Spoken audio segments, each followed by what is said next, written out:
Hello everyone. तो आज की इस वीडियो में हम पढ़ने वाले हैं सूरदास का जीवन परिचय, जो कि बहुत ज़्यादा इम्पॉर्टेंट है। हर साल क्लास 10th के बोर्ड एग्ज़ाम्स में पूछा जाता है और आज हम इसको इस तरीके से पढ़ेंगे कि हमें ये दोबारा पढ़ने की ज़रूरत नहीं पड़ेगी। हमें एक बार में ही पढ़ने में सब कुछ याद हो जाएगा। तो चलिए स्टार्ट करते हैं। Let's get started. सबसे पहले हमें लिखना है जन्म। सूरदास का जन्म सन 1478 ईस्वी में हुआ था। सूरदास का जन्म सन 1478 ईस्वी में हुआ था। जन्म स्थान है इनका रुनकता। मृत्यु इनकी हुई थी सन 1583 ईस्वी में। अब पूरा जीवन परिचय पढ़ते हैं।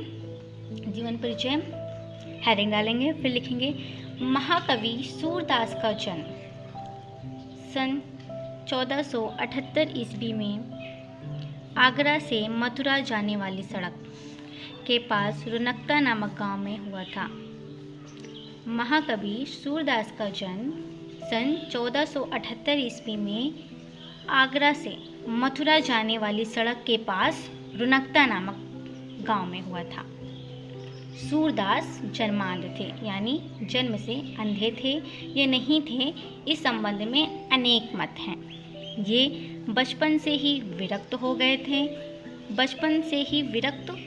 थे और गौ घाट में रहकर विनय के पद गाया करते थे।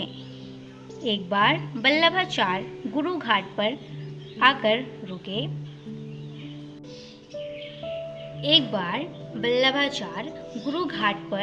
आकर रुके। सूरदास ने इन्हें स्वरचित यानी कि खुद से लिखी हुई एक पद गाकर सुनाया। तभी वल्लभाचार्य ने इन्हें कृष्ण लीला का ज्ञान करने का सुझाव दिया।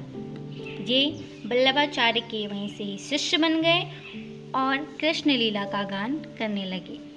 इनकी मृत्यु गोवर्धन के पास परसौली नामक ग्राम में सन 1583 ईस्वी में लगभग हुई थी।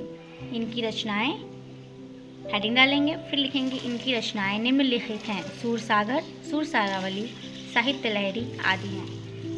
चलिए एक बार हम इसको एक नज़र में पढ़ लेते हैं ताकि हम देखें कि हमें याद हुआ है या नहीं। महाकवि सूरदास का जन्म सन 1478 ईस्वी में आगरा से मथुरा जाने वाली सड़क के पास रुनकता नामक गांव में हुआ था। सूरदास जन्मांध थे, जन्म से अंधे थे या नहीं थे, इसमें अनेक मतभेद हैं। ठीक, ये बचपन से ही विरक्त हो गए थे और गौ घाट पर जाकर विनय के पद गाया करते थे। एक बार इनकी मुलाकात वल्लभाचार्य से उसी गुरु घाट पर हुई, क्योंकि गुरु घाट पर वल्लभाचार्य आके रुके थे।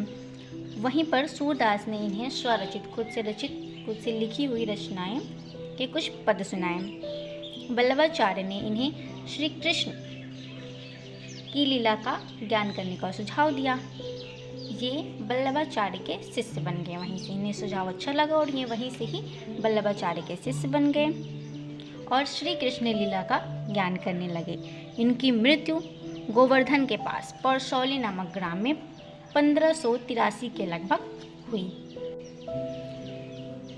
इनकी रचनाएं निम्न 3 ही हैं, तो हम ऐसे करके लिखेंगे इनकी रचनाएं निम्नलिखित हैं। सूरसागर, सूरसारावली, साहित्य लहरी। आई होप यू अंडरस्टैंड और आपको बहुत अच्छे से समझ में आया होगा। तो लाइक एंड सब्सक्राइब करना ना भूलें। Thank you. Thanks for